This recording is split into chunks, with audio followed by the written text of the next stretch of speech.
Muito boa noite, todos queridos amigos da Sociedade Beneficente Escola do Mestre Jesus, aqueles que estão já aqui conectados conosco, aqueles que irão se conectar ou assistir posteriormente. Que a paz do Divino Mestre Jesus possa nos envolver hoje e sempre. Nós, mais uma vez, estamos aqui, como sempre, né, às terças-feiras, nesse importante trabalho de divulgação da doutrina espírita, onde, com o auxílio da tecnologia, nós conseguimos nos conectar com irmãos espíritas, palestrantes de várias partes do nosso estado, país, até fora do nosso país. A tecnologia veio muito nos ajudar nesse sentido, e hoje não vai ser diferente, né? Nós estaremos recebendo nosso querido amigo Mauro, de Taboão da Serra, próximo a São Paulo, né? Grande São Paulo, trabalhador da USE, né? Lá de Paulistana, palestrante que irá nos presentear, né, com a sua presença em mais essa palestra online. Mas eu gostaria rapidamente, antes de começar a dividir tela com o Mauro, de agradecer todos que estiveram na nossa festa junina. Para quem não sabe, né, nossa sociedade mantém uma creche no bairro Jardim das Hortênsias, um bairro onde há uma vulnerabilidade social muito grande, e nós fazemos os nossos eventos beneficentes em prol da nossa creche, né? E nesse domingo, nós tivemos a nossa festa junina, foi um sucesso, a gente agradece os voluntários, aqueles que prestigiaram, que estiveram lá conosco, tá? Nosso muito obrigado. A gente pede também que compartilhem, que enviem o seu feedback, a sua mensagem, para que a gente possa ter uma noção de como está chegando a nossa transmissão, para que a gente possa ir sempre melhorando um pouco, tá bom? E eu, então, começo a dividir tela com o nosso querido amigo Mauro. Mauro, seja muito bem-vindo à Sociedade Beneficente Escola do Mestre Jesus. Olá, Edu, olá, amigos, boa noite. É sempre uma grande alegria estar aqui com vocês. Estou com saudade de Araraquara, essa terra abençoada, essa terra do sol, onde a gente já esteve algumas vezes, não é? E com muita alegria nós recebemos o convite para estarmos aqui conversando um pouquinho com as pessoas sobre o Evangelho de Jesus à luz da doutrina espírita, que é a base do tema que nós vamos tratar no dia de hoje. Muito obrigado, Mauro. Uma alegria imensa. A Cleusa está mandando um abraço para você. Eu fiquei sabendo que recentemente você se encontrou com o Paulo e a Leia Miceli, né, num congresso espírita. São aqui trabalhadores da nossa casa. Muito provavelmente já devem estar até aqui conectados conosco, né? Sim, estivemos no congresso dia 19 e 21 de junho agora, um congresso muito bom aqui em São Paulo, né, na capital.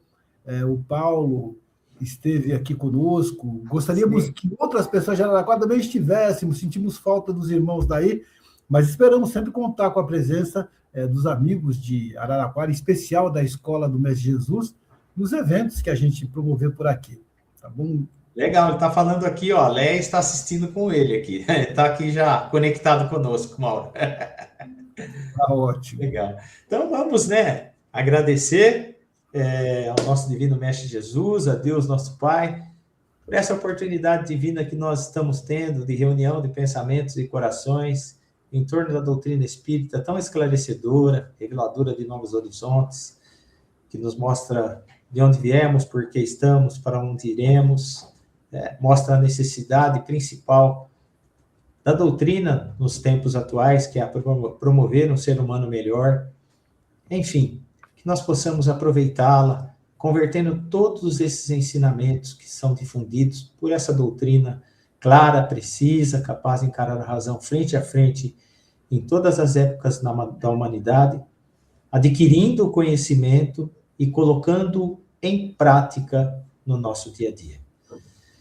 Obrigado, Pai, pela oportunidade e que, juntos em pensamentos e corações, possamos vibrar para todos os irmãos que passam por qualquer tipo de aflição, com certeza, os trabalhadores espirituais da seara do Divino Mestre Jesus irão levar o lenitivo necessário.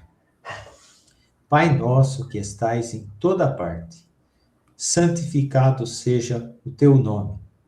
Venha a nós, ó Pai, o vosso reino. Seja feita a tua vontade, assim na terra como nos céus. O pão nosso de cada dia dai-nos hoje. Perdoa, Pai, mais uma vez as nossas dívidas, assim como vamos aprendendo a perdoar os nossos devedores, e não nos deixe, Pai, que caiamos em tentações, mas livra-nos de todo mal, pois teu é o reino, o poder e a glória para todos sempre, e que assim seja. Mauro, fique à vontade, já vou colocar os seus slides aqui. Boa palestra, e eu vou ficar interagindo aqui com o pessoal que está conectado conosco. Vamos combinar uma coisa. Quando eu levantar a mãozinha assim, aí você tira os slides daí e deixa só a minha cara. Tá bom. Que eu vou conversar um pouco a mais com eles. Beleza, então, se faz assim, eu já... Aí eu faço assim, sabe que eu tenho que ir. Tá bom, Mauro. Beleza. Boa palestra. Muito obrigado. Bom, como em todo trabalho que nós realizamos, a gente sempre gosta de começar agradecendo. Então, primeiramente, a gente agradece a Deus, nosso Pai, Criador de todas as coisas, causa primeira, conforme nos ensina o Livro dos Espíritos. Agradecemos a Jesus, nosso mestre, amigo, companheiro, e por que não dizer conselheiro de todas as horas? Agradecer aos benfeitores que nos orientam no nosso trabalho de divulgação, que têm muita paciência conosco diante das nossas limitações ainda tão grandes, que nos estimulam nas horas difíceis. Mas, sobretudo, agradecer a cada um de vocês que está conosco aqui nesta noite, por meio do Facebook, por meio das redes sociais, e agradecer à diretoria da casa, né, da Sociedade Espírita Escola do Mestre Jesus, pelo convite que nos formularam. E hoje nós vamos falar sobre um tema que nós gostamos muito e que procura trazer às pessoas uma luz. Uma luz não das nossas palavras, que ainda são tão restritas, tão imperfeitas, mas a luz do Evangelho, que veio para efetivamente nos dar um rumo, nos dar uma direção no caminho que nós devemos trilhar para conquistarmos o chamado reino dos céus, que é o estado pleno de consciência, que é o estado de felicidade que todos nós ansiamos. Muito bem. Mas antes nós vamos começar a nossa palestra aqui, nos lembrando, né, de um fato muito interessante. Aliás, esse slide é da época em que ocorreu o fato. No dia 30 de junho do ano de 2002, houve a final da Copa do Mundo, onde o Brasil sagrou-se campeão, e naquele mesmo dia, o Chico Xavier, nosso querido Chico, desencarnou. É muito interessante isso, porque ao mesmo tempo em que o país vibrava, em que as pessoas, de uma maneira geral, estavam eufóricas por causa da conquista da Copa do Mundo, e essa época é bem propícia, porque nós estamos vivenciando um ambiente de Copa do Mundo, por outro lado, o Chico retornava ao plano espiritual.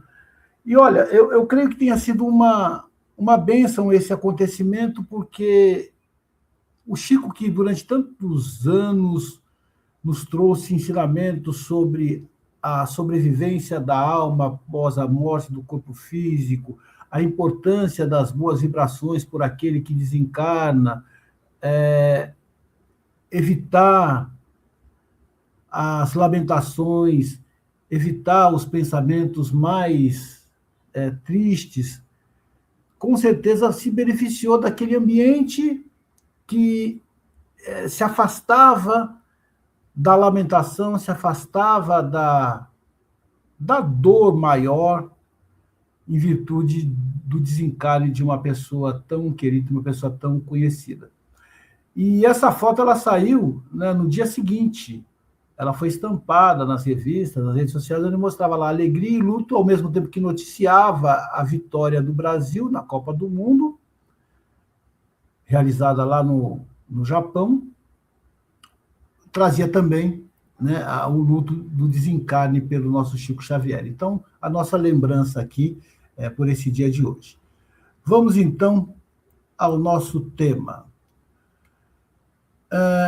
O conhecido pacifista Mohandas Krishna Gandhi, mais conhecido como Mahatma Gandhi, aliás, Mahatma quer dizer grande alma, uma vez asseverou: se tudo que foi escrito se perdesse, se os livros mais importantes fossem todos queimados, se nenhuma literatura permanecesse disponível na Terra e restasse o Sermão do Monte, nada estaria perdido.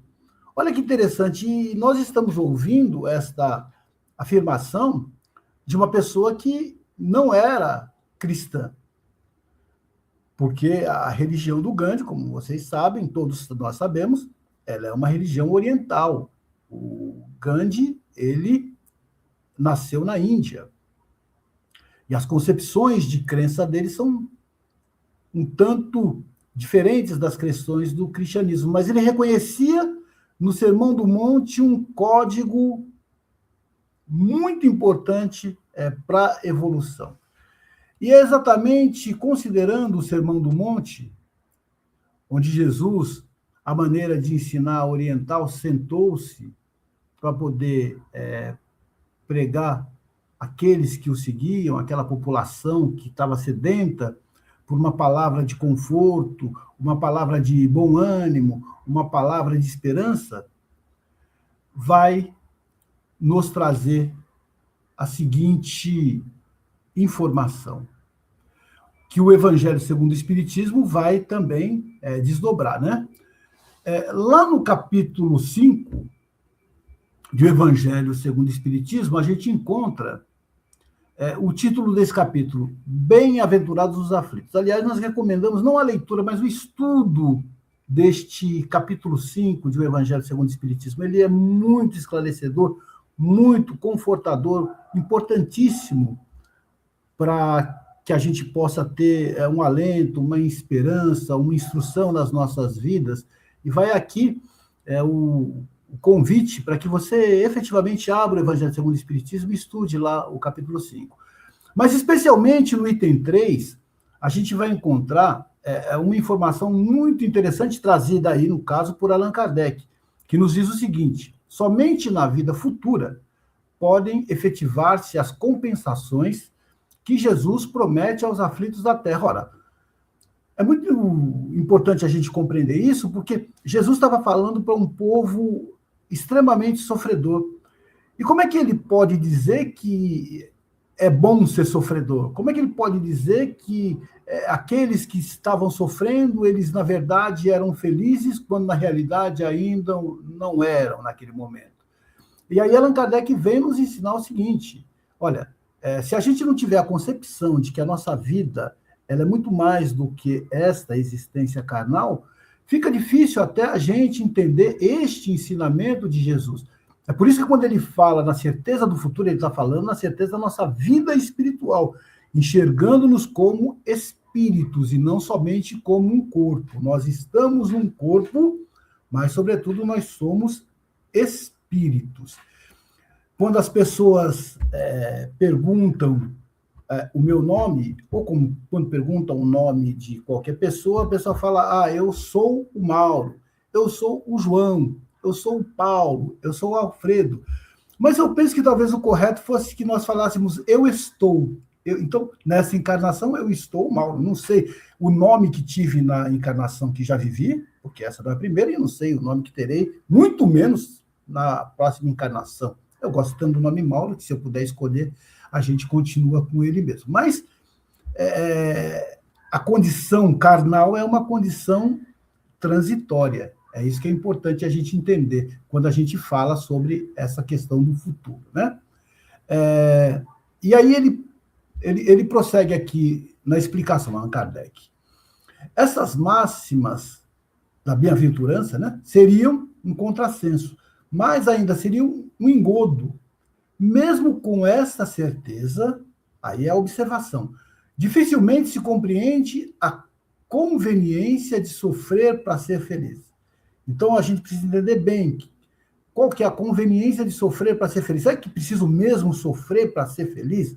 Vamos procurar entender isso, para também não transformarmos a doutrina espírita, que é consoladora, que é esclarecedora, numa doutrina de masoquistas. Então, a gente precisa entender os porquês desse sofrimento referido nas bem-aventuranças, né? Então, a pergunta que nós fazemos é: qual o objetivo do sofrimento? Sabemos que ele existe, não existe... Sabemos que o sofrimento existe, eu estou falando várias vezes a mesma coisa, né? Não há no nosso planeta ninguém em caráter de exceção. Todos nós passamos um ou outro momento pela fieira da dor. Pobres, ricos, pretos, brancos, amarelos, mulheres, homens, crianças, enfim, todos nós passamos em algum momento pelas contingências, pelas aflições da vida. E se nós passamos por essas aflições da vida, elas devem ter um motivo, devem ter um propósito, devem ter uma causa. Até porque nós, como espíritas, temos uma concepção sobre Deus que vem nos trazer um esclarecimento a respeito disso, que significa a justiça divina se fazendo presente na nossa vida. Ora, se Deus é perfeito, nós não admitiríamos nenhum tipo de erro, nenhum tipo de equívoco na justiça divina. Então, se a dor, se o sofrimento existe, ele deve ter um propósito, ele deve ter uma razão de ser. E é isso que a gente vai procurar entender nestas palavras, nessa palestra que a gente está realizando aqui com vocês. Eu peço desculpa aí de atropelar às vezes um pouquinho, a gente fica aqui meio... Já começa a minha aflição, meu sofrimento, pelo tempo que a gente tem para poder concluir a palestra, são tantas coisas, e a doutrina espírita vai trazendo para a gente uma série de informações, e a gente quer tratar de tudo, e às vezes não consegue falar de todas as coisas ao mesmo tempo, mas vamos procurar tratar de a forma mais didática possível, a fim de que a gente possa concluir o nosso trabalho com o êxito esperado. No capítulo 5 do mesmo Evangelho segundo o Espiritismo, e aí a gente vai procurar entender, nós vamos ter lá a justiça das aflições, as causas atuais das aflições e as causas anteriores das aflições. Então, esse sofrimento, essa dor, ela faz parte da justiça de Deus e ela tem causa. Se a causa não está nesta encarnação, pode estar em outra encarnação. Portanto, nem tudo que acontece na nossa vida é fruto de existências anteriores. Muitas coisas, e eu diria uma grande parte das aflições, são produzidas na encarnação atual. Portanto, as causas atuais das aflições, elas precisam ser entendidas e mais ainda, elas precisam ser trabalhadas. E por que a gente passa por esse tipo de situação? Vamos entender. Primeiro, no Evangelho. Jesus já nos dá o alerta. Quando a gente pega o Evangelho de João, no capítulo 16, versículo 33, o mestre vai nos ensinar: no mundo tereis aflições. E eu fiz questão de grifar isso, porque é muito significativo a gente entender essa afirmação de Jesus. No mundo, ou seja, no planeta Terra, na encarnação, a gente vai passar pelas aflições. E ele completa: mas tem de bom ânimo, eu venci o mundo. Aí o nosso título até sai disso, né? Ânimo para vencer. Jesus venceu o mundo. Ah, mas Jesus era diferente, era espírito perfeito, era espírito puro. Claro que ele venceria as aflições. Agora eu aqui, um espírito de terceira ordem, como é que eu vou vencer essas aflições? E é esse o ensinamento que o Evangelho vai nos trazer, né? Vai nos ensinar a lidar com isso. Não que a dor, não que o problema ele vá acabar imediatamente na nossa vida, mas a gente vai aprender a lidar com essa circunstância, vai aprender a lidar com essa situação. E quando Jesus fala que no mundo tereis aflições, observem bem esta afirmação. Significa que toda vez que a gente ficar somente pautado, somente guiado, somente concentrado nas coisas do mundo, a gente vai sofrer por isso. Sem dúvida alguma, a gente vai sofrer porque nós vamos estar preocupados com conta de cartão de crédito para poder pagar a conta de luz, conta de água, telefone, aluguel, conserto de carro, convênio médico, quem tem, quem não tem, vai estar preocupado com o atendimento do SUS, vai estar... Então, toda a vida material traz para a gente uma série de adversidades, traz para a gente uma série de aflições. Isso aí é coisa do mundo, né? E é parte da nossa vida lidar com isso. Não temos como escapar, não temos para onde correr. Mas é por isso que a gente precisa aprender a vencer essa situação. E aí as aflições, elas se apresentam, está faltando algumas partes nesse slide, mas não tem problema, a gente pode comentar aqui com vocês. As aflições, elas se apresentam aí de algumas maneiras, né? As aflições sociais, que estão ligadas aos relacionamentos de grupo, a nossa vida no ambiente com outras pessoas, às vezes, né, as nossas aspirações profissionais, as nossas questões que envolvem, né, a nossa própria vida social, a posição que as pessoas têm, às vezes as aspirações, as ambições de ter destaque, reconhecimento da sociedade, as aflições materiais ou fisiológicas que estão ligadas às nossas necessidades mais imediatas, né? O dinheiro para pagar as contas, o alimento, a moradia, o transporte, todas essas são aflições de ordem fisiológica. E também tem aquelas afetivas e morais, que também estão ligadas aos relacionamentos familiares, ao ambiente de trabalho onde nós nos encontramos, aos conflitos internos, às questões íntimas pelas quais nós passamos, e assim por diante.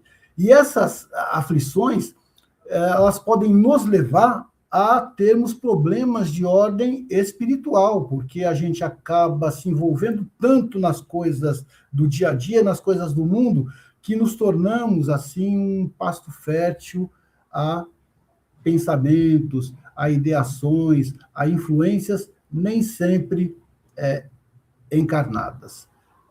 Fazemos da nossa mente um pasto fértil, né, para influenciações diversas. Vamos lá. E aí, tudo isso é parte de um mundo em que nós vivemos. Lá no Evangelho segundo o Espiritismo, no capítulo 3, a gente vai encontrar a hierarquia dos mundos.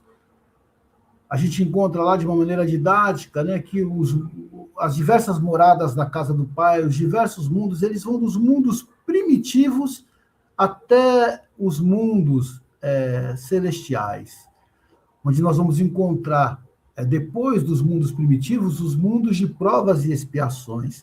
E aí, depois do mundo de provas e expiações, os mundos de regeneração. Depois dos mundos de regeneração, os mundos felizes. Depois dos mundos felizes, os mundos celestiais. E observem que nós ainda estamos no mundo de provas e expiação. Então, numa escala de 1 a 5, nós ainda estamos no 2. Estamos vivendo um momento de transição, são tempos de transição, são tempos em que as coisas elas estão efetivamente em modificação. Eu até coloquei aí um slide onde apresenta o planeta Terra, essa não é a foto mais atualizada, tem uma mais atualizada que foi tirada um dia desses, mas é só para a gente poder ilustrar. Se eu pudesse colocar uma placa no nosso planeta, eu colocaria o seguinte, ó, atenção, estamos em obras, desculpe o transtorno. E é exatamente isso que a gente está vivendo, né? Momentos de efetivo transtorno. É por isso, né, que a gente está experimentando toda essa série de situações de violência, situações de intriga, são guerras, são também tragédias de ordem natural, como essa que está acontecendo lá na Venezuela, aconteceu um dia desses, né? E ainda estão vivendo esse momento terrível, onde a população foi duramente afetada. Todas essas são circunstâncias próprias de um planeta de provas e expiação. E o que é prova? Né? No nosso planeta é bom entender, quem não está em prova está em expiação. A prova é toda dificuldade que ela pode ser superada, ou pode ser modificada. E ela pode ser superada ou modificada pela ação da vontade e também do livre-arbítrio. Porque Deus nos criou na simplicidade, na ignorância, e num determinado momento nos dotou da capacidade de escolhermos o nosso destino, de escolhermos o nosso processo de evolução e de aprendizado. E para isso, nos dotou com o livre-arbítrio, que vai nos possibilitar alcançarmos mais ou menos rapidamente esse nível de evolução, de felicidade e de encontro com o reino dos céus que todos nós buscamos. Tá? Então, a prova, guardem bem, é a dificuldade que ela pode ser superada. Todos nós passamos por provas e toda prova ela pode ser superada, é que nem o aluno da escola. Se ele souber a lição, ele faz a prova e tira 10. Se ele souber mais ou menos, ele tira 7. Se ele souber um pouquinho, razoavelmente, ele vai tirar 5. Se ele não souber nada, ele vai tirar 3, vai tirar 2 e pode tirar até 0. Né? Então, a gente precisa prestar atenção. Que nota que nós estamos tirando nessas provas que estão chegando para a gente? A gente já aprendeu a lição, então agora precisa passar pela prova. Só que tem um tipo de prova um pouco mais agravada, e aí normalmente tem relação com as nossas existências anteriores, com pendências que nós deixamos para trás, com coisas que a gente precisa, né, melhorar, que a gente precisa reparar, que a gente precisa alterar, que se chamam as expiações. Portanto, a expiação é a dificuldade que ela não pode ser modificada, ela não pode ser alterada. A gente costuma chamar de resgate. A gente desarranjou alguma coisa diante dessa lei de Deus, que é justa, a lei de Deus não é injusta, ninguém sofre por acaso, e a gente precisa reorganizar, precisa se recompor diante dessa lei, e aí a gente escolhe esta expiação. Às vezes escolhe, às vezes não escolhe a expiação, às vezes a expiação ela é imposta, né? Então, é importante a gente entender isso, que a expiação, ela não é um castigo, embora seja um resgate, não é um castigo, porque Deus não castiga ninguém. Deus nos ama imensamente, mas é uma necessidade que nós temos de reparar aquilo que a gente pegou e desarranjou e desarrumou. Vamos voltar para aquele princípio. Deus é justo. E tudo que ele promove na nossa vida, as suas leis, elas estão corretas. E estão corretas sempre. Não erram, jamais. E aqui, já que nós falamos no Chico Xavier, eu vou contar uma história para vocês que liga o Chico Xavier a esse que está também aqui no slide, que se chama Jerônimo Mendonça. Talvez algumas pessoas que estão nos assistindo aqui já tenham ouvido falar, conheçam a história do Jerônimo Mendonça, outros talvez não conheçam, né? Mas o Jerônimo Mendonça, ele foi um espírita da primeira hora, que desencarnou com 50 anos de idade, portanto novo, só que era para ele ter sobrevivido, encarnado até os 25, então ele viveu o dobro do tempo que era para ele viver. E algumas pessoas podem pensar, poxa, mas para viver o dobro do tempo na condição que o Jerônimo Mendonça viveu, era melhor ter desencarnado. Não, não era melhor ter desencarnado. Porque o Jerônimo Mendonça, ele teve a oportunidade de reparar e de cumprir o propósito para o qual ele havia reencarnado e deixar exemplos maravilhosos, né, para as pessoas. Tem várias histórias sobre ele, mas uma especial que eu gosto de contar e que me emociona muito foi numa ocasião em que o Jerônimo, né, ele foi mais ou menos no meio dos anos 60, ele ainda enxergava nessa época, porque nessa foto o Jerônimo ele já não enxergava mais, ele já estava completamente impossibilitado de se locomover. Se ele virasse demais para um lado ou para o outro, ele poderia vir a reencarnar, mas teve uma época em que ele, até uns 20 anos, vamos dizer assim, ele teve uma vida normal, ele enxergava, ele andava, ele se locomovia, e aí depois ele começou a ter essa doença degenerativa que foi se agravando. Mas teve uma época, já enfermo, né? Ele ainda enxergava, mas ele já estava enfermo, que ele teve uma hemorragia muito grave nas vias urinárias, né? Ele estava internado num hospital lá em Ituiutaba, Minas Gerais, onde ele morava. E aí um médico, que era amigo da família, ele chamou os companheiros espíritas do Jerônimo e disse que o caso do Jerônimo não tinha solução, que a hemorragia dele era uma coisa muito grave e que ele iria desencarnar. E aí os amigos falaram, doutor, será que nós podemos pelo menos levar ele até Uberaba para se despedir do Chico? Ele e o Chico são muito amigos, né? Porque nessa época o Chico já tinha essa amizade com o Jerônimo Mendonça. Aí o médico falou, olha, só se levarem ele de avião, porque de carro ele vai desencarnar, ele vai morrer no meio do caminho. Aí tinha um amigo dele que tinha um avião, e levaram ele até Uberaba. Quando chegaram lá, o lençol que cobria o Jerônimo, que era branco, um lençol branco, ele estava vermelho, de sangue. E eles levaram o Jerônimo assim mesmo lá para a comunhão espírita onde o Chico trabalhava. Naquela época, o Chico ainda não estava na Casa da Prece, ele estava lá na comunhão espírita, né? Mas naquela hora ele não estava no trabalho, ele estava fazendo uma ação social, porque ele levava pão, ele levava o evangelho para os pobres, para os doentes, e ele não estava lá na comunhão espírita. Depois de algum tempo que eles estavam lá, o Chico chegou e viu que o Jerônimo estava vermelho, né, com aquele sangue, o lençol todo manchado de sangue. E ele pega com muito bom humor, que o Chico tinha muito bom humor, ele fala, olha quem está aqui nos visitando, o Jerônimo. ele está parecendo uma rosa vermelha. O Jerônimo lá se esvaindo de sangue, o Chico fala que o Jerônimo parecia uma rosa vermelha. E aí ele fala para as pessoas que estavam ali, olha, vamos todo mundo dar um beijo nessa rosa, mas com muito cuidado para ela não despetalar. Então, os companheiros, um a um, foram passando e dando um suave beijo no rosto do Jerônimo, né?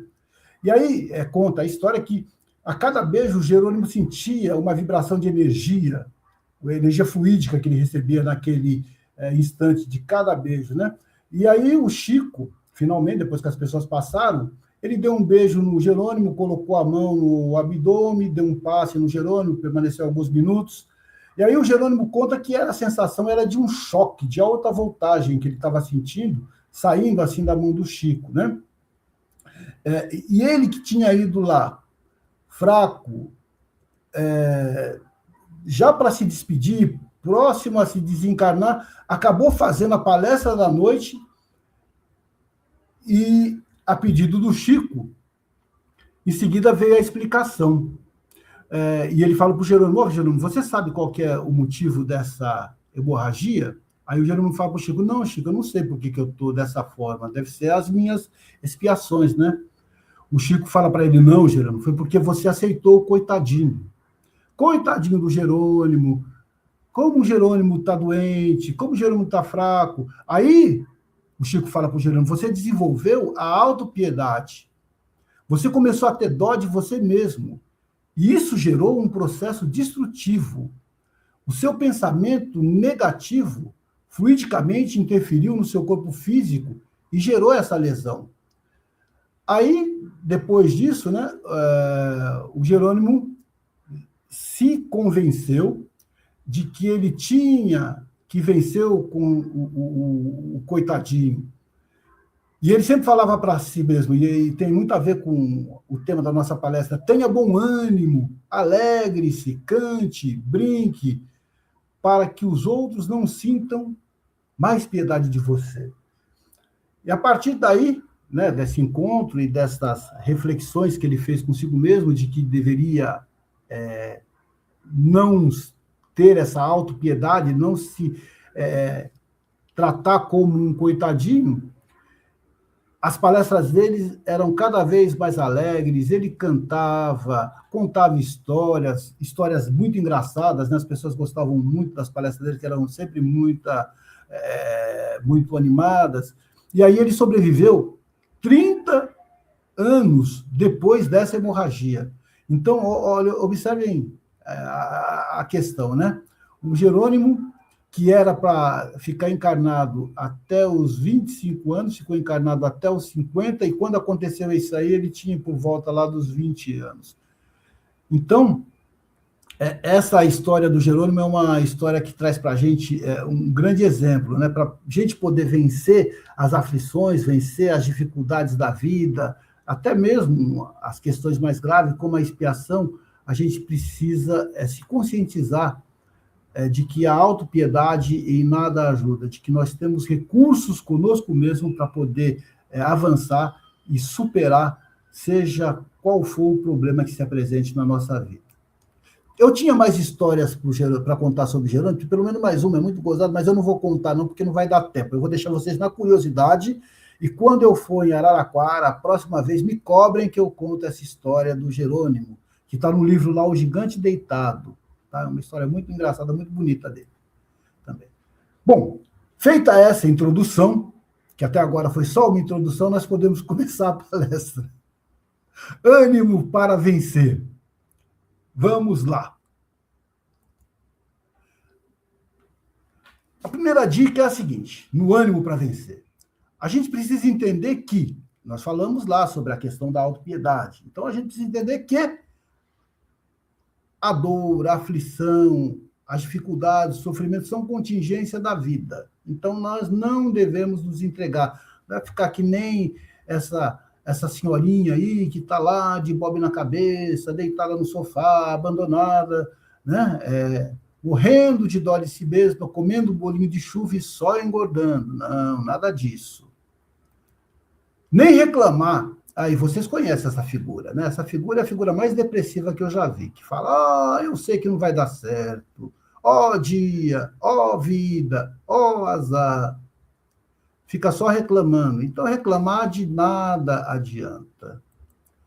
Muito menos esperar que tudo se resolva num passe de mágica, como se tivesse um gênio da lâmpada ali à nossa disposição. Mas tem uma dica muito importante. Como vencer? O Espiritismo ele nos apresenta uma série de possibilidades do conhecimento. Para viver em equilíbrio, a gente precisa se conhecer, precisa se entender, precisa de conhecimento. E quando a gente começa a estudar o Espiritismo, a gente começa a entender os porquês, né? Por que uns sofrem tanto e outros aparentemente vivem na tranquilidade? Por que uns vivem na pobreza, na miséria e outros na aparente riqueza, na fartura, na opulência? Por que uns estão sempre enfermos, sempre doentes, e outros são extremamente sadios? Por que essas diferenças, por que essas dificuldades? Que o mundo se faz. O pensamento materialista, ele observa uma injustiça em tudo. Né? Essa injustiça, essa desigualdade, ela não faz o mínimo sentido diante da lei de Deus. E a doutrina espírita vai nos esclarecer, nos iluminar no entendimento disso, especialmente naqueles capítulos do Evangelho segundo o Espiritismo que eu citei aqui para vocês. Então, é ele, o Evangelho segundo o Espiritismo, que nós destacamos aqui, que vai trazer para a gente algumas lições que eu traduzi de uma maneira livre aqui, mas eu referenciei o capítulo e o item em que essa questão está, e que eu peguei e extraí o conceito daquilo que está em o Evangelho segundo o Espiritismo de uma forma mais fácil de ser entendida, de ser compreendida na linguagem de cada pessoa, né? Para que a gente possa aprofundar esse entendimento, aprofundar essa reflexão sobre aquilo que ele traz lá em termos de orientação, em termos de consolação. Então, vamos lá. No item 4, lá do capítulo 5, vamos destacar o seguinte: conheça os seus sentimentos, não viva de aparências, né? Então, é importante a gente fazer esse processo, esse exercício de autoconhecimento, não procurar ser aquilo que nós não somos. Ninguém consegue ser o que não é por mais de 5 minutos, ele vai pegar, vai se entregar, vai, enfim, se revelar, mostrar o que é. Então, isso a gente vai encontrar lá nessa reflexão mais profunda. Lá no capítulo 17º, que tem um outro título, vai nos ensinar sobre a importância do exercício do perdão e do auto-perdão. E quando a gente fala em perdão, a gente está falando num processo de libertação, porque perdoar é uma forma da gente se desatrelar, da gente se desamarrar, né, de vínculos, de uma cadeia muito nociva à nossa liberdade. E o auto-perdão também, porque muitas vezes as pessoas se condenam, as pessoas se culpam, as pessoas ficam nutrindo remorso por aquilo que fizeram e não conseguem se livrar disso. Então, o autoconhecimento ele também é muito importante para que a gente aprenda a perdoar, exercite o perdão e também exercite esse auto-perdão. E quando eu falo de perdão, não estou me referindo aqui a gente virar as costas para aquele que facilmente poderia nos esfaquear, mas é simplesmente a gente não querer revidar o mal com o mal. Não querer devolver para o outro aquilo que muitas vezes o outro nos fez sofrer. É manter uma distância relativamente segura. É até orar por aquele que às vezes tem uma relação de conflito para conosco.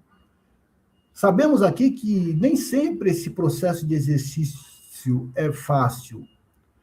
Que existem situações muito críticas, situações muito graves, cada um sabe aquilo que envolve a sua vida.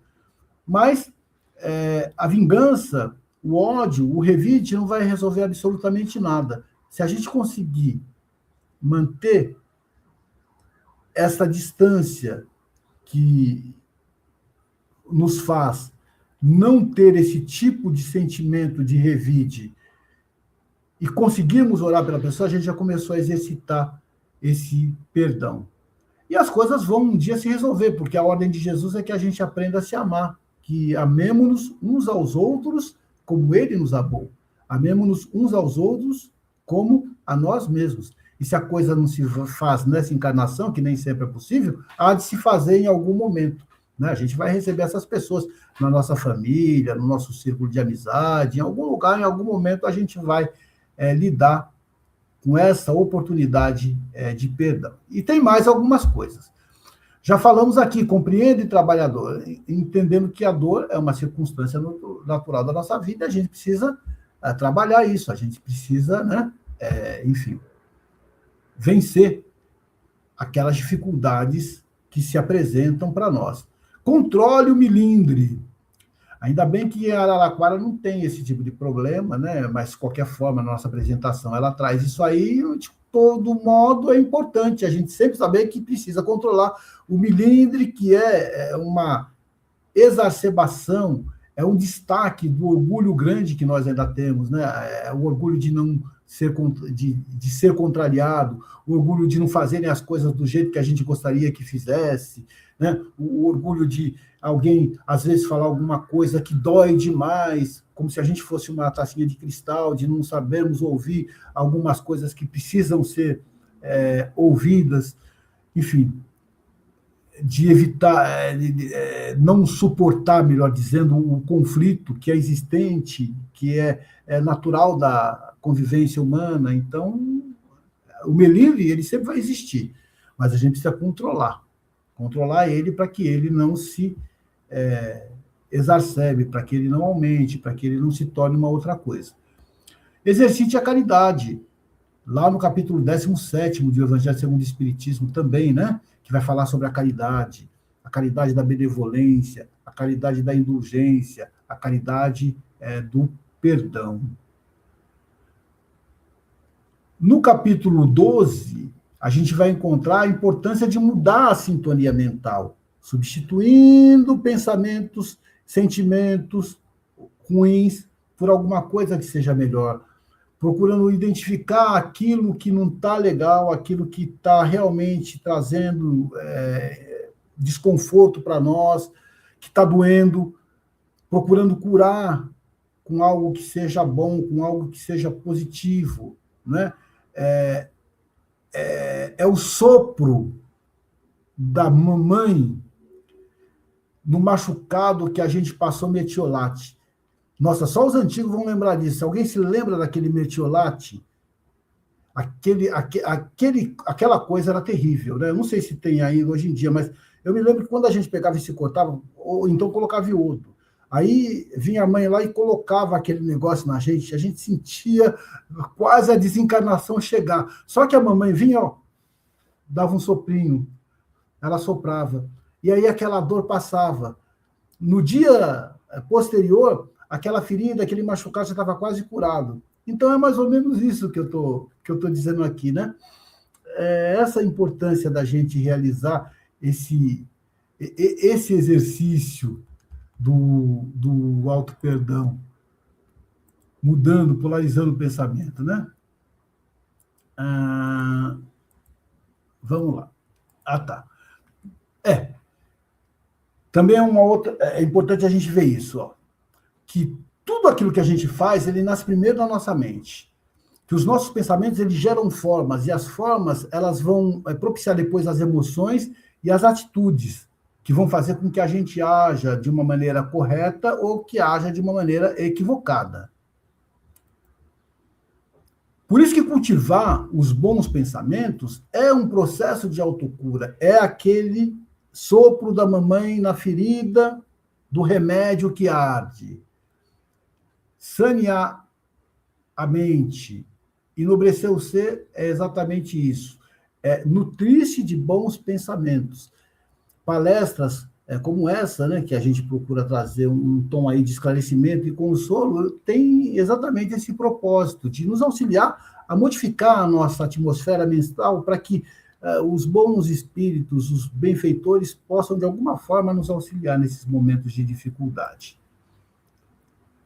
Nós somos responsáveis pela construção do nosso futuro, através das escolhas que nós fazemos e através dos pensamentos que nós nutrimos. E aqui, a gente traz aí um exercício, né, onde num eixo a gente tem o egoísmo e no outro a gente tem o amor. Então, o egoísmo ainda é muito grande em nós, e a gente precisa adquirir, precisa buscar, precisa desenvolver o amor, que por enquanto em nós é semente, mas que ele há de se transformar numa árvore muito frondosa. Então, aí, como é que a gente faz esse caminho, né, da renovação de sentimentos, da substituição do egoísmo pelo amor? Em O Livro dos Espíritos, aqui o Livro dos Espíritos, na questão 967, Allan Kardec faz uma pergunta muito importante. Em que consiste a felicidade dos bons espíritos? E olha o que os benfeitores respondem: em conhecer todas as coisas, e não ter ódio, nem ciúme, nem inveja, nem ambição, nem qualquer das paixões que fazem a infelicidade dos homens. E eles completam aqui: o amor que os une é para eles fonte de suprema felicidade. Então, a felicidade, ela só se alcança na medida em que a gente aprende a desenvolver o amor. Amor e felicidade, eles caminham junto. E aí a gente vai aprendendo a substituir o orgulho pela humildade, a inveja pela admiração, o ciúme pelo desapego, a mágoa pelo perdão, a avareza pela solidariedade, o desregramento sexual pelo equilíbrio, né? Aí a gente vai aprendendo que, por exemplo, a avareza, a ambição, a gente vai substituindo por sentimentos nobres, como, por exemplo, a solidariedade. E os vícios físicos, mas muito mais os vícios de ordem moral, vamos substituindo pela renúncia e pelo tratamento.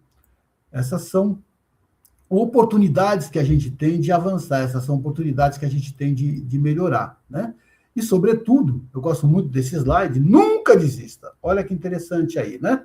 A gente tem eu sempre coloco talvez você já tenha até visto em alguma palestra que eu já fiz. Eu sempre coloco esse slide porque ele é muito significativo.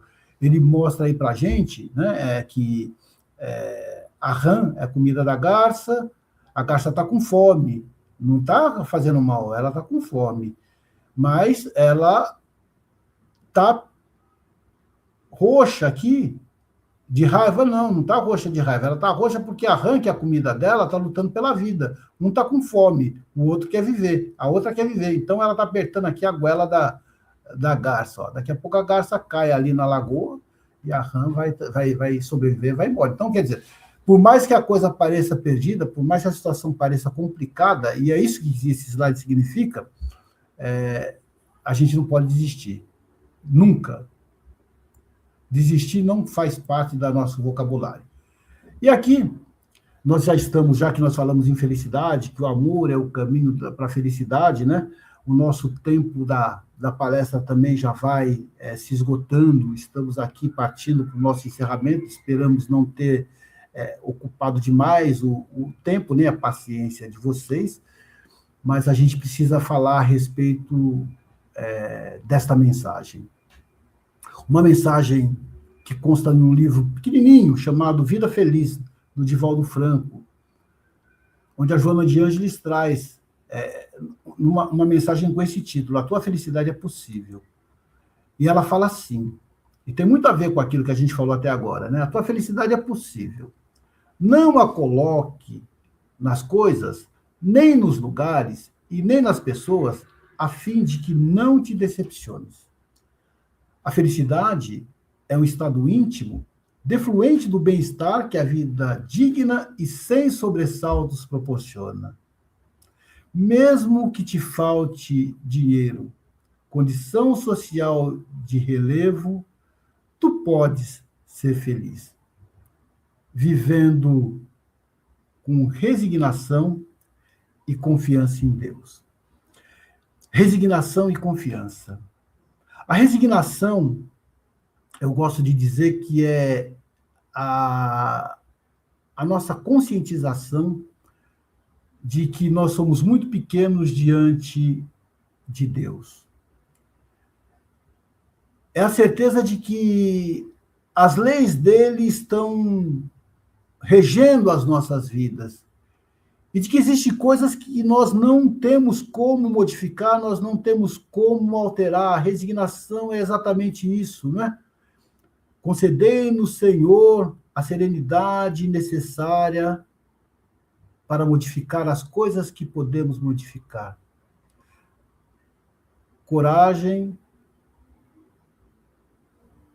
para aceitar aquelas que não podemos. E sabedoria para distinguir uma das outras. Essa é uma mensagem que a gente encontra lá no grupo dos alcoólicos anônimos, dos narcóticos anônimos, que é uma profissão de fé que traz no seu cerne, traz no seu íntimo a resignação. Não é fugir da realidade, não é se abster ou procurar negar o problema. Mas é saber que tem um ponto que não tem como alterar, não tem como modificar. Quem pode modificar a circunstância natural da vida, que é o desencarne de alguém que a gente ama, de um ente querido? Não tem como. E a doutrina espírita vem nos ensinar que o desencarne não é o fim da vida. Aí a gente tem a consolação, mas tem muitas pessoas, né, que ainda não conseguem aceitar isso, que acham que, né, é a pior coisa que pode acontecer, é um castigo de Deus. Não, Deus não castiga ninguém. É isso que a gente sempre falou, né? Então, vamos lá.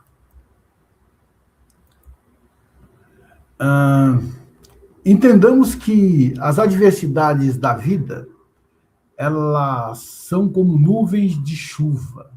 Vêm, ensombram e passam. É exatamente isso, né? E essa frase, eu tenho aqui que confidenciar a vocês, já confidenciar muitas pessoas, mas talvez não com vocês de Araraquara, que foi uma frase uma vez dita por uma benfeitora querida, que pela nossa incipiente mediunidade nos trouxe uma mensagem de fortalecimento no momento que a gente se encontrava angustiado, que a gente se encontrava triste. Não existe ninguém em caráter de exceção, já falei isso no começo, né? E nós também passamos pelos momentos de dificuldades, a tristeza bate e é normal, é natural, está tudo bem. E graças a Deus, a gente tem esses benfeitores que nos olham, que nos orientam, que nos abraçam nos momentos difíceis, e ela veio e trouxe essa mensagem. Olha, filhinho, as adversidades, elas são como as nuvens de chuva. Olha lá fora, as nuvens, elas estão carregadas, é um dia de chuva. Mas amanhã, elas já passaram, o sol vai surgir, tudo vai se recompor, tudo vai se refazer, e assim é a vida. Tudo passa. Tem até uma mensagem dos fatos da vida do Chico Xavier que fala sobre esse tudo passa. E é mais ou menos isso que ela veio nos dizer nesse momento. E nós temos também que nos lembrarmos de que o Mestre Jesus, que é o nome, olha, da instituição que nós estamos atendendo no dia de hoje, o Mestre Jesus, nos ensina, né, que vinde a mim todos vós que estáis cansados e sobrecarregados, e eu vos aliviarei, porque meu jugo é suave, meu fardo é leve. Então vamos nos entender com Jesus. Vamos nos colocarmos como este rapaz que, cansado da sua viagem, senta, coloca a sua mochila do lado e observa a presença de Jesus. Esta bagagem traz a metáfora das dificuldades da vida. Esta bagagem, ela traz a metáfora das dores, dos sofrimentos, das angústias, das enfermidades, da falta de dinheiro, da falta de afeto, da solidão, da angústia, do desespero, do desequilíbrio, do desamor. Mas no momento de cansaço, no momento de profunda tristeza e dor, a fé que ilumina a nossa vida, representada por aquele clarão lá no fundo, nos permite a chegada de Jesus, que vem falar: filhinho, tem bom ânimo, eu venci o mundo. Então tem ânimo para vencer. Que o Mestre nos abençoe, nos fortaleça e envolva todos nós no seu inesgotável e imenso amor. Vamos então agora partindo, para o nosso encerramento. Obrigado, Mauro. Excelente. Nossa, muito aprendizado, né? E quem não tem esses dias nublados, né? A gente tem Todos que ter nós, né? Todos nós, sem exceção. O Chico diz, no Evangelho de Chico Xavier, ele diz que nós queremos viver num plano de provas e expiações na Terra, né? Que é um plano de provas e expiações, sem ser afetados por essa energia negativa dos espíritos que aqui habitam, né? Que ninguém está aqui a passeio, né? É a grande verdade. Ao mesmo tempo vem essa esperança, né, de que a gente pode sim, né, viver melhor dentro das condições que se apresentam para nós. Sem que dúvida. Cabe a gente esse livre-arbítrio, essa escolha, né, essa determinação de buscar sempre estar bem, sempre fazer o melhor. Mesmo na adversidade, mesmo na dificuldade, a gente pode sorrir. Sem dúvida. Obrigado, Mauro, em nome de toda a nossa diretoria aqui da casa, da Sociedade Beneficente Escola do Mestre Jesus.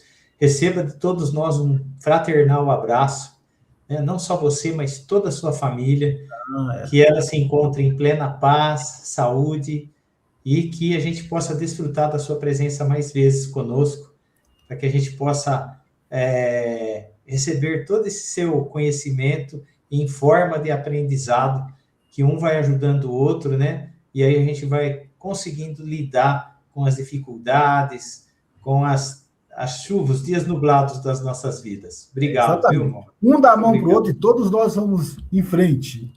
E Sim. Quero agradecer também todas as pessoas que participaram, que deram aí a sua mensagem, né? Que deram seu boa noite. Olha, foi muito gratificante estar aqui com vocês e esperamos qualquer hora estarmos juntos presencialmente aí para fazer uma questão de abraçar cada um aí. Sem dúvida, sem dúvida. Muito obrigado. Você poderia fazer isso? Paulo já mandou um monte de aviso aí. Paulo, um grande abraço, meu irmão. Um grande abraço, amigo. Mandou, tá aí na tela, mais uma vez. Você poderia fazer a prece de encerramento para nós, Mauro? Vamos fazer sim, então. Então vamos lá.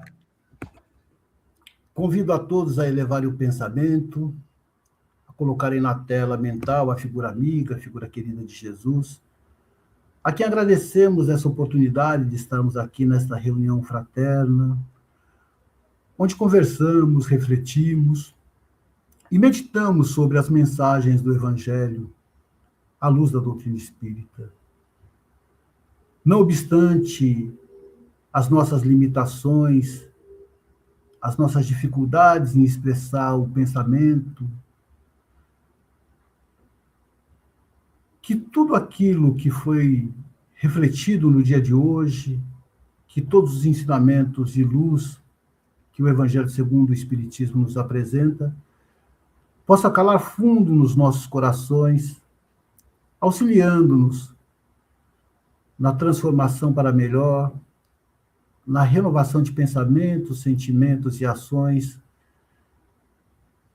condições importantes para que continuemos a nossa trajetória rumo ao reino dos céus, que já se encontra dentro de cada um de nós, mas que ainda não foi alcançado, porque nós ainda estamos distantes da plenitude do amor. Mas estamos a caminho, estamos confiantes, estamos com fé, estamos com esperança de que a mensagem trazida no Evangelho de Luz pavimenta o nosso caminho rumo a esta felicidade que um dia todos nós iremos alcançar. De uma forma especial, eu peço aos benfeitores amigos para que envolvam todos aqueles que estão nos acompanhando nesse instante, quer seja nesse momento ao vivo, ou também aqueles que nos acompanharão posteriormente na gravação desta palestra, para que recebam toda a luz que os queridos amigos espirituais despejam sobre nós nesse instante. E assim, Mestre Jesus, seja e esteja conosco hoje, agora e sempre. Que assim seja. Que assim seja. Pessoal, olha, que momentos, né, nós passamos. Que gostoso estarmos aqui reunidos. Nós poderíamos estar fazendo algo fútil, às vezes mudando lá o controle da televisão, de canal, sem assistir sequer uma programação útil, mas não, pelo livre-arbítrio nosso, decidimos estar aqui reunidos, aprendendo com os ensinamentos do Evangelho, os ensinamentos do Cristo. Momentos assim, na correria do dia a dia, e tudo que vem ocupando as nossas mentes, redes sociais, enfim, tecnologia, e muitas vezes deixamos de lado a religiosidade, hoje, cada um aqui presente decidiu estar aqui para aprender. E com certeza, com o nosso amigo Mauro, com os ensinamentos que foram transmitidos, iremos refletir e que possamos, amanhã, né, ao abrir os nossos olhos, lembrar disso tudo, colocar em prática e não desanimar nunca. Seguir em frente, porque as nuvens negras vão passar e a luz vai voltar a brilhar na vida de todos nós. Mauro, muito obrigado, muita luz, muita paz, que todos estejam aí com muita saúde e firmes e fortes nesse importante trabalho de levar luz, né, na forma do conhecimento. Um grande abraço a todos, até a próxima terça-feira. E, Mauro, venha logo aqui para Araraquara. Estamos ansiosos para te receber. Tchau, pessoal. Boa noite a todos e até a próxima terça-feira. Tchau, tchau.